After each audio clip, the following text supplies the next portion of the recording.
బుధవారం తాండూరు పట్టణం అంబేద్కర్ చౌరస్తా వద్ద బీఆర్ఎస్ పార్టీ ఆధ్వర్యంలో నిరసన వ్యక్తం చేశారు. బండి సంజయ్ కుమారుడు బండి భగీరథ్ను ఫోక్స్ చట్టం కింద అరెస్టు చేసి జైల్లో వేయాలని ప్లకార్డులు ప్రదర్శిస్తూ ఆందోళన చేపట్టారు. ఈ సందర్భంగా బీఆర్ఎస్ తాండూరు నియోజకవర్గ ఇన్ఛార్జ్ పంజుగుల శ్రీశైల్ రెడ్డి మాట్లాడుతూ బండి సంజయ్ కుమారుడిపై ఫోక్స్ కేసును నీరుగార్చేందుకు బీజేపీ కాంగ్రెస్ నేతలు కుమ్మక్కయ్యారని ఆరోపించారు.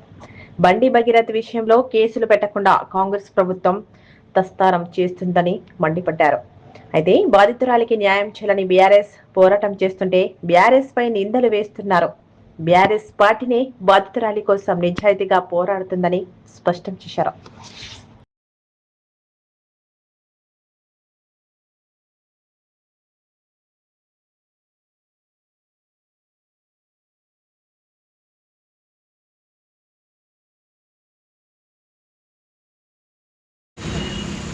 వెళ్ళి వినతిపత్రం ఇస్తారు.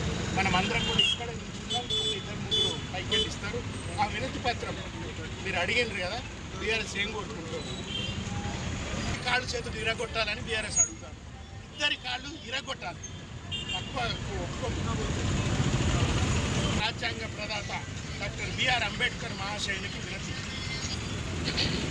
కేంద్ర మంత్రి బండి సంజయ్ కుమారుడు బండి భగీరథపై మైనర్ బాలికపై అత్యాచార సంఘటనలో నమోదైన పోక్సో కేసులో బాధితురాలైన బాలికకు న్యాయం చేయాలని అంబేద్కర్ మహాశయ భారత రాజ్యాంగ ప్రతిని చేతబట్టి కేంద్ర మంత్రిగా తన పదవి ద్వారా దేశ ప్రజలకు సమన్యాయం చేస్తానని, ఆశ్రిత పక్షపాతానికి పాల్పడనని ప్రమాణం చేసిన కేంద్ర హోంశాఖ సహాయ మంత్రి బండి సంజయ్ తన కుమారుడు బండి భగీరథపై నమోదైన పోక్సో కేసు విషయంలో మాత్రం తప్పించుకునే రకంగా వ్యవహరిస్తున్నారు. తనకు అన్యాయం జరిగిందని, తనపై అత్యాచారానికి పాల్పడ్డాడని బండి భగీరథపై మైనర్ బాలిక లిఖితపూర్వకంగా పోలీసులకు ఫిర్యాదు చేసిన, రాష్ట్రమంతా ఆందోళన చెలరేగిన, ప్రజలు ఆగ్రహావేశాలతో దోషిని శిక్షించాలని నినదిస్తున్న పోలీసులు ఎలాంటి చర్యలు తీసుకోవడం, తమ కుటుంబానికి న్యాయం చేయాలని బాధితులను మొరపెట్టుకుంటున్న దోషులను కాపాడుతూ కేంద్ర రాష్ట్ర ప్రభుత్వాలు రెండు రాజ్యాంగ విలువలకు తూట్లు పడుస్తున్నాయి. నిస్సహాయురాలైన ఒక మైనర్ బాలిక ఇంత తల్లడిల్లడం మమ్మల్ని కలిసివేస్తున్నది. దోషులను కాపాడేందుకు ప్రయత్నిస్తున్న నరేంద్ర మోడీ, రేవంత్ రెడ్డి మనసు మారేలాగా, రాజ్యాంగం కాపాడేలాగా వారికి బుద్ధి ప్రసాదించాలని విజ్ఞప్తి చేస్తున్నాం. ఇట్లు టీఆర్ఎస్ పార్టీ తాండూరు నియోజకవర్గం సంతకాలు పెట్టిన ఈ వినతి పత్రం అంబేద్కర్ గారికి మహిళా నాయకులు అందజేస్తారు. బాధాకరమైంది ఏంటంటే మొన్న ఆదివారం నాడు స్టేజీ మీద నరేంద్ర మోడీ, రేవంత్ రెడ్డి, బండి సంజయ్ నవ్వుతూ ఉన్నారు. అంటే ఈ రాష్ట్రంలో మహిళలకు హక్కులు లేవు, మహిళలకు అవమానం ఎదురవుతుంది, మహిళల గౌరవానికి భంగం కలుగుతున్నది. అది వాళ్ళకు చాలా ఆనందంగా ఉన్నది. కాబట్టి స్టేజ్ మీద ముగ్గురు కూసుకుని నవ్వులు చెందిస్తూ ఉన్నారు. ఇంకొకటి, ఆదివారం ఆ మీటింగ్కి ముందు ఈ దేశ ప్రధాని ఆడపిల్లకి అన్యాయం జరిగితే మాట్లాడడానికి టైం లేనోడు ఆయన పోయి చంద్రబాబు నాయుడిని, పవన్ కళ్యాణ్ని పోయి కలిసి గంట సేపు వాళ్ళతో మాట్లాడతారు. ఏం మాట్లాడుంటారు ఊహించండి. ఖచ్చితంగా దోషిని రక్షించడం గురించి కూటమి ప్రభుత్వం, ఆ కూటమి ప్రభుత్వంలో బీజేపీ ఉన్నది, జనసేన ఉన్నది, టీడీపీ ఉన్నది, అండ్ రేవంత్ రెడ్డి కాంగ్రెస్ పార్టీ కూడా ఆ మహాకూటమిలో ఉన్నదని నేను మీకు అందరికీ కూడా తెలియజేస్తా ఉన్నాను. కాబట్టి ఈరోజు పోక్సో చట్టం 2012 ఉన్నారు, యూపీఏ ప్రభుత్వం ఉన్నది, సోనియా గాంధీ గారి ఆధ్వర్యంలో ఆ రోజు పోక్సో చట్టం తీసుకొచ్చినారు. మహిళలకు రక్షణ కల్పిస్తామన్నారు. కాంగ్రెస్ పార్టీ తీసుకొచ్చిన పోక్సో చట్టాన్ని కాంగ్రెస్ ముఖ్యమంత్రి తుంగలో తొక్కుతా ఉన్నాడు. ఇది చాలా చాలా చాలా దారుణం. కేసీఆర్ గారి హయాంలో శాంతి భద్రతలు ఎంత బ్రహ్మాండంగా ఉండినాయి. మీకు అందరికీ గుర్తు, ఆ రోజు దిశ అనే అమ్మాయి సామూహిక అత్యాచారానికి గురైతే, హత్యకు గురైతే ఎట్లాంటి న్యాయం కేసీఆర్ గారు చేసినో మీకు అందరికీ కూడా తెలుసు. ఆ రోజు సజ్జనార్ గారిని ఆయన ఎట్లాంటి సీన్ రికన్స్ట్రక్షన్లో ఏం చేసిండో మీకు అందరికీ కూడా తెలుసు. మరి ఈరోజు ఏమైపోయింది పోలీస్ డిపార్ట్మెంట్?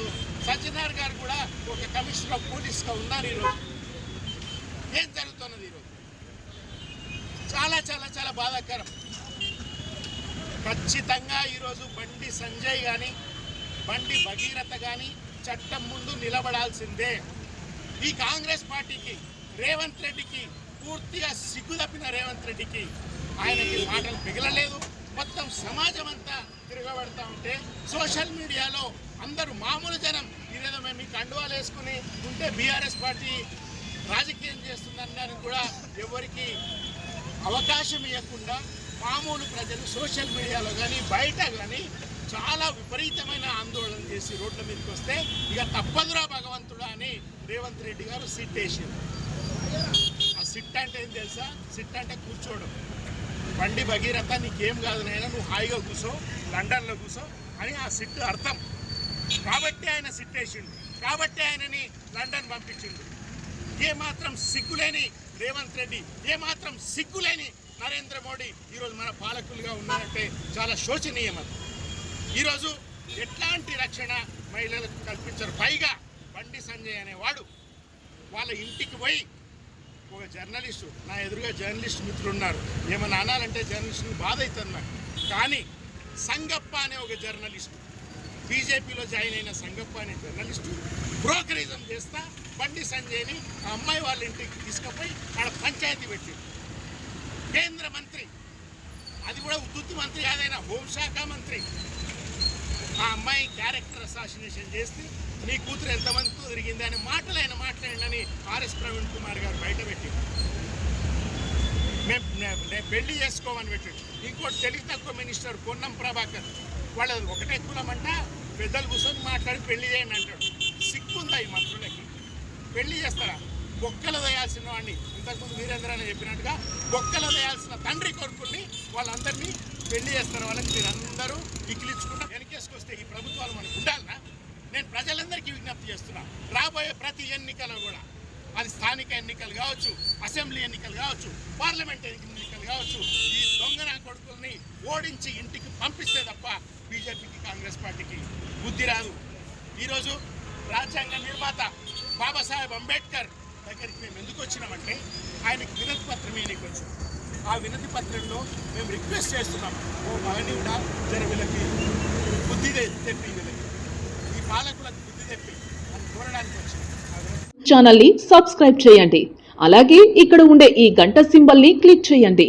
మేము అప్డేట్ చేసే ప్రతి వీడియో నోటిఫికేషన్స్ మీకు వచ్చేస్తాయి.